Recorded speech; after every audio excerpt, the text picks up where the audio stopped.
And Jeter was located safe and unharmed in Prince George's County, Maryland. I want to take this opportunity to thank everyone who provided us information about his whereabouts and reached out to MPD. It was definitely helpful in locating him. As I mentioned before, the investigation here continues. Obviously, we will be investigating how did he get out there, what occurred since the suspect left here. Million was located in Prince George's County, and the crash that occurred here in the District of Columbia.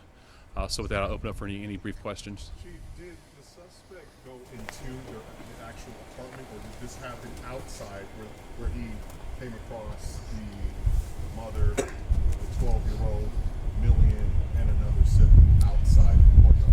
Sure. So we're getting some conflicting information on that. We do have information from some folks that said there's potentially something that occurred actually in the apartment, and then it spilled out from the apartment into the hallway, and then eventually out in front of the location.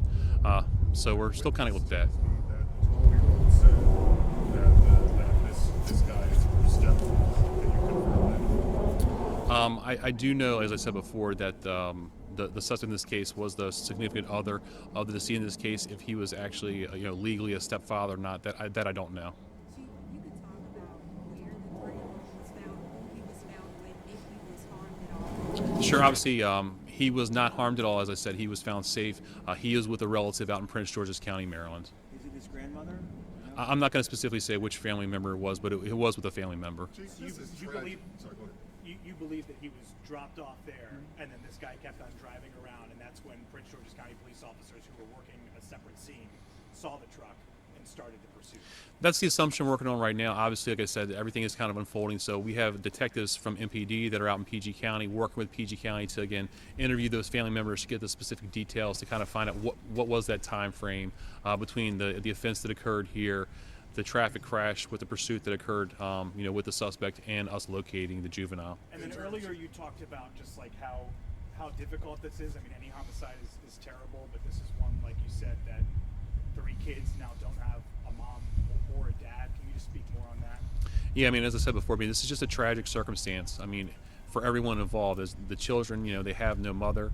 A child has lost his father as a result of this. I mean, it's an entire family that's been destroyed, and then you have the other loved ones that now are taking care of the children. So obviously our hearts go out to the entire family that's involved in this, the friends, both of the decedent in this case, and of the children that are here.